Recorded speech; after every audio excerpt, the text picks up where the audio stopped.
ஹல்லேலூயா. கர்த்தருடைய நாமம் மகிமைப்படுவதாக.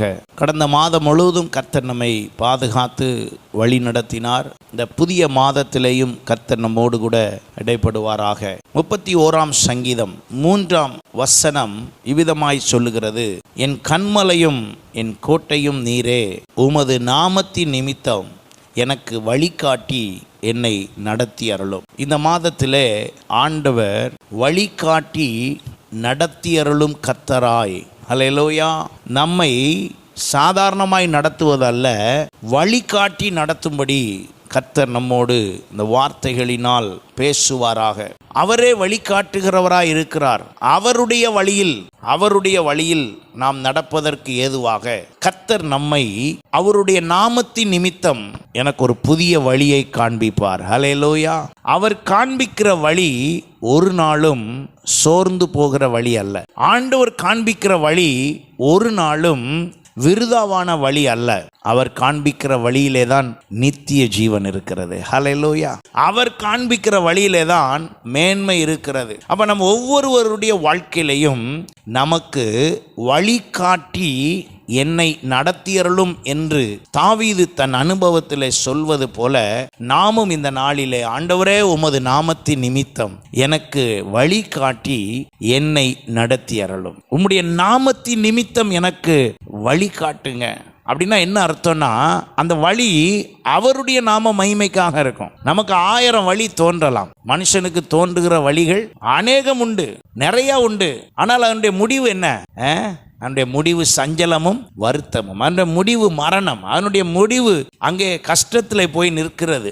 ஆனால் ஆண்டவர் காண்பிக்கிற வழி, எப்போதுமே ஆண்டவர் காண்பிக்கிற வழி சில நேரத்தில் புரியாத மாதிரி கூட இருக்கும். ஆண்டவர் காண்பிக்கிற வழி சில நேரத்தில் புரியாத மாதிரி இருக்கும். சில நேரம் ஆண்டவர் சொல்லுகிற வழி, இப்படி போய் அங்கே போ அப்படின்னு சொன்னால் அங்கே போகிறதுக்கு நமக்கு முடியாமல் கூட இருக்கும். லோத்து ஆண்டவர் வழி காண்பித்து அவன்கிட்ட சொல்லுகிறார், நீ போய் அந்த மலையின் மீது என்ன செய்து கொள், போய் தஞ்சம் புகுந்து கொள். அப்போ இவன் 1000 குறை சொல்லி கடைசியில் என்ன ஆகி போச்சுன்னா அந்த சந்ததியே வீணாய் போனது. இன்னைக்கு நம்முடைய வாழ்க்கையிலே கர்த்தர் நமக்கு அவருடைய நாமத்தின் நிமித்தம் வழிகாட்டி நடத்தி அருள விரும்புகிறார். அப்போ என்னை அவர் நேர்த்தியாய் நடத்துகிறவர். எத்தனை பேர் விசுவாசிக்கிறீங்க? ஹல்லேலூயா.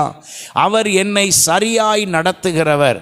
அவர் நடத்துகிறபடினால் அவருடைய பரிசுத்த ஆவியானவருடைய அந்த நடத்தலுக்குள்ளே நீங்களும் நானும் இந்த புதிய மாதத்திலே நடத்தப்படுவதற்கு நாம் விட்டு கொடுக்க வேண்டும். அவர் வழிகாட்டி என்னை நடத்துவார் என்றால் சில வேளையில் அந்த வழி எனக்கு தெரியாததாக இருக்கலாம். அந்த வழி எனக்கு தெரியாததாக இருக்கலாம். ஏன் எனக்கு தெரியாது?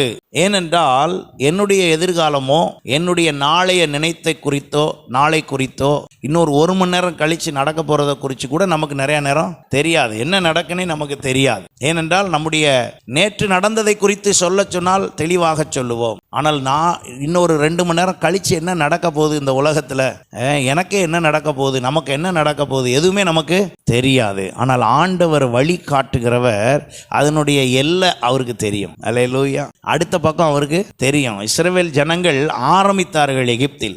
ஆரம்பம் இவங்களுக்கு தெரியும், முடிவு யாருக்கு தெரியும்? கர்த்தருக்கு தெரியும். அப்போ நம்முடைய வாழ்க்கையில எல்லாவற்றையும் அவர் வழி நடத்த வல்லமை உள்ளவராக இருக்கிறார்.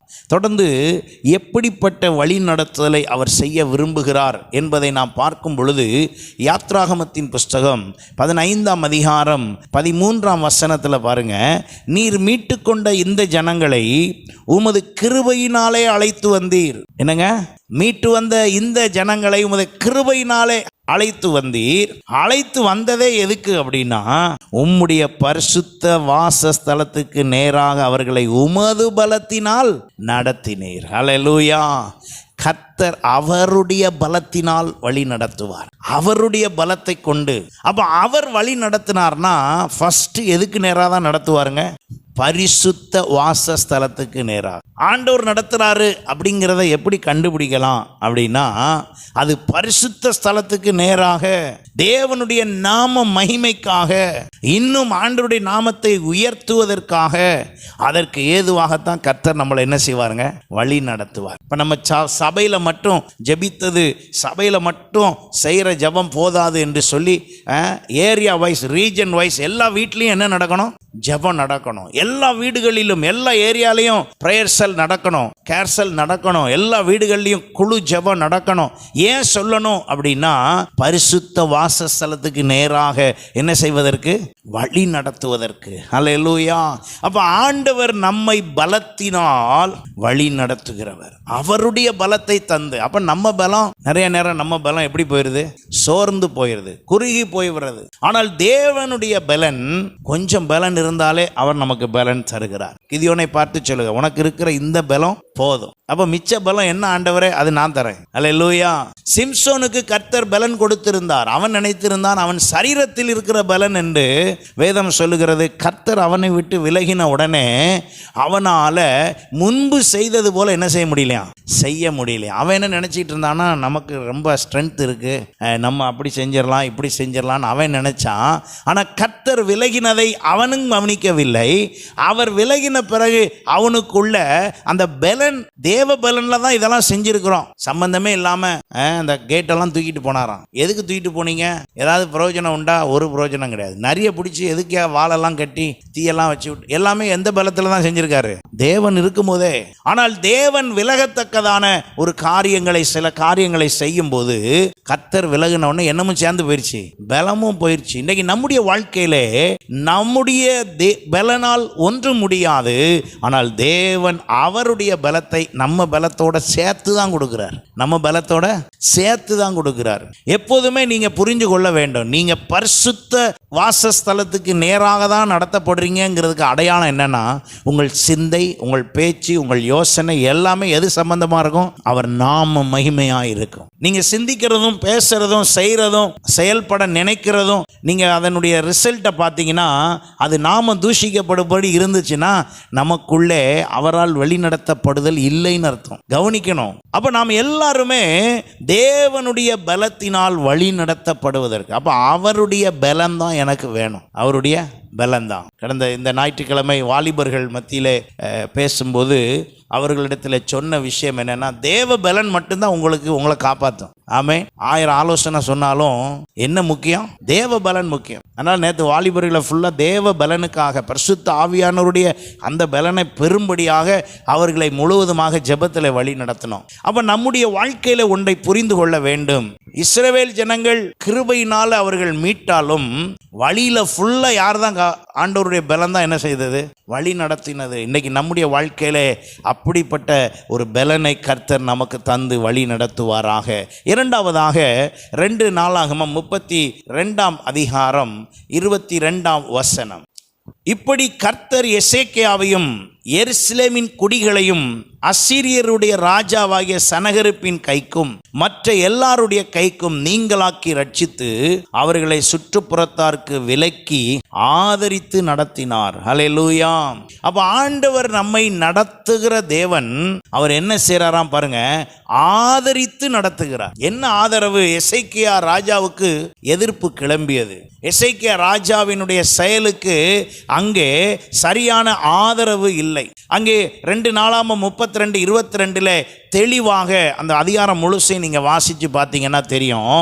அங்கே சொல்லப்பட்டிருக்கிறது, எசேக்கியா அங்கு இருந்த எருசலேமின் குடிகள், அசீரியருடைய ராஜாவாகிய சனகரிப்பு, அவன் சம்பந்தப்பட்ட ஆட்கள் எல்லாம் வந்து குழப்பிக்கொண்டே இருந்தார்கள், தவறாய் பேசி கொண்டிருந்தார்கள். அது மாத்திரமல்ல, எசேக்கியா ராஜாவுக்கு மனநோவு உண்டாகத்தக்க செய்தார்கள். அந்த நேரத்தில் பாருங்க, ஆண்டவர் என்ன செய்தாராம் பாருங்க, ஆண்டவர் எல்லாருடைய கைக்கும் நீங்களாக்கி ரட்சித்து, அல்லேலூயா, அவர்களை சுற்றுப்புறத்தாருக்கு விலக்கி ஆதரித்து நடத்தினார். இன்றைக்கு கர்த்தர் நம்மை அவ்விதமாய் நடத்த விரும்புகிறார். எத்தனை பேர் அதை விசுவாசிக்கிறீங்க? ஹல்லேலூயா, ஹல்லேலூயா. ஆண்டவர் நம்மளை நடத்தணும் அப்படிங்கிறது தான் நம்முடைய யோசனை, செயல், அர்ப்பணிப்பு எல்லாமா இருக்க வேண்டும். ஏனென்றால் இதற்கு முன்பு நம்மை நடத்தி கொண்டிருந்த விதங்கள் வேறு. அதை நடத்துவதற்கு ரோமருக்கு எழுதின நிருபம் 6 அதிகாரம், 6 அதிகாரத்தில் பல விஷயங்களுடைய காரியங்கள் அங்கே இருந்தாலும் முக்கியமாக நான் உங்களுக்கு சொல்லும்படி வருகிற விஷயம், ரோமருக்கு எழுதின நிருபம் 6ஆம் அதிகாரம் 13ஆம் வசனம் பாருங்க. நீங்கள் உங்கள் அவயவங்களை அநீதியின் ஆயுதங்களாக பாவத்திற்கு ஒப்புக்கொடாமல் உங்களை மரித்தோரிலிருந்து பிழைத்திருக்கிறவர்களாக தேவனுக்கு ஒப்பு கொடுத்து உங்கள் அவயவங்களை நீதிக்குரிய ஆயுதங்களாக தேவனுக்கு ஒப்பு கொடுங்கள். 19ஆம் வசனம் பாருங்க. உங்கள் மாம்ச பலவீனத்தின் நிமித்தம் மனுஷர் பேசுகிற பிரகாரமாய் பேசுகிறேன். மனுஷர் பேசுகிற பிரகாரமாய் பேசுகிறேன். என்ன சொல்லுகிறேன்? அக்கிரமத்தை நடப்பிக்கும்படி முன்னே நீங்கள் உங்கள் அவயவங்களை அசுத்தத்திற்கும் அக்கிரமத்திற்கும் அடிமைகளாக ஒப்பு கொடுத்தது போல. அப்ப நல்லா கவனிங்க. என் வழி, என்னுடைய நடத்துதல் எல்லாத்தையும் நானே வேற எங்கேயோ என்ன பண்ணி வச்சிருந்தேன், ஒப்பு கொடுத்து வச்சிருந்தேன். இப்ப நான் ரட்சிக்கப்பட்டுட்டேன், இப்ப நான் மனம் திரும்பிட்டேன், இப்ப ஆண்டவர் பக்கம் வந்துட்டேன். அப்ப இனிமே யார் நடத்தணும்? ஆண்டவர் நடத்துறதுக்கு நான் இப்ப என்ன செய்யணுமா பாருங்க. அப்படி ஒப்பு கொடுத்தது போல இப்பொழுதும் பரிசுத்தமானதை நடப்பிக்கும்படி.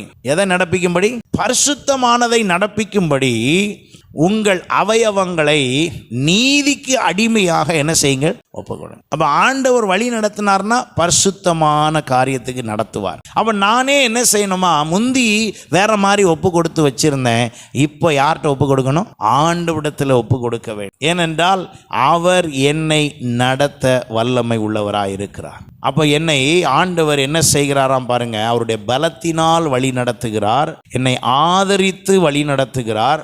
மூன்றாவதாக 119ஆம் சங்கீதம் 124ஆம் வசனம் பாருங்க. உமது அடியேனை உமது கிருபையின்படியே நடத்தி உமது பிரமாணங்களை எனக்கு போதியும். மூன்றாவதாக கிருபையின்படியே நடத்துகிறார். அவர் நமக்கு அருளின கிருபையின்படியே நடத்துகிறார். என்ன எனக்கு கிருபை அருளி என்ன செய்ய போகிறார்? கிருபை அருளினதே அவருடைய பிரமாணங்களை போதித்து.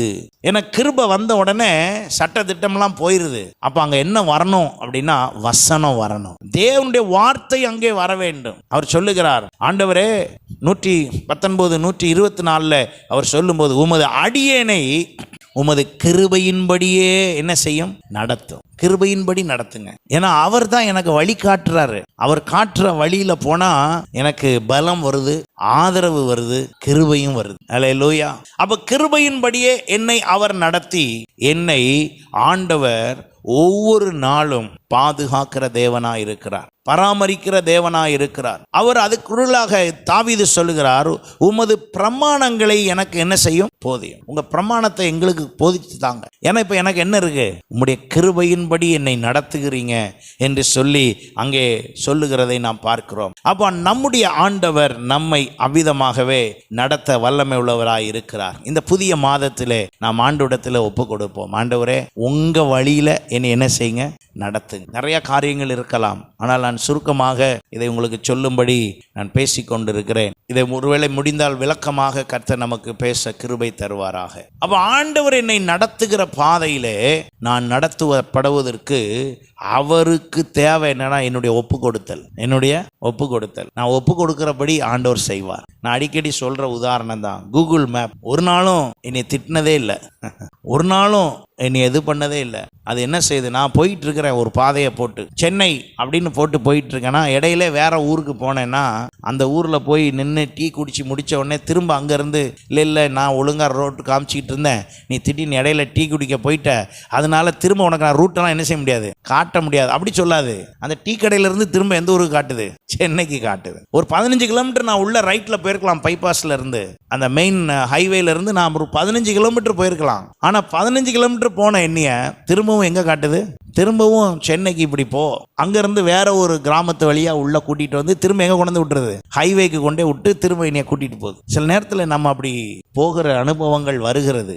ஆனாலும் கர்த்தர் நம்மை வழி காட்டி, அல்லேலூயா, வழிகாட்டி நம்மை நடத்துகிற தேவன் சாதாரணமாய் நடத்த அல்ல, எனக்கு ஒரு பலனை கொடுக்கிறார், எனக்கு ஒரு ஆதரவை கொடுக்கிறார். அவருடைய கிருபையின்படி என்னை நடத்துகிறார். எத்தனை பேர் அதை விசுவாசிக்கிறீங்க? ஹல்லேலூயா.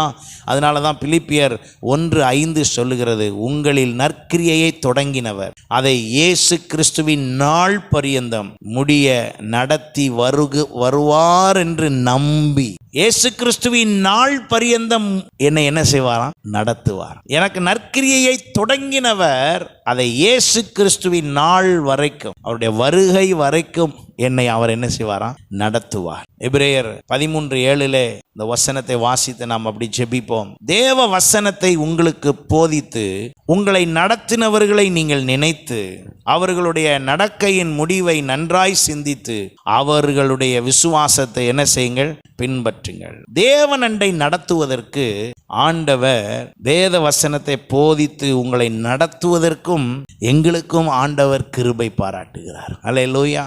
நாங்களும் ஊழியர்கள் உங்களை என்ன நடத்தணும்?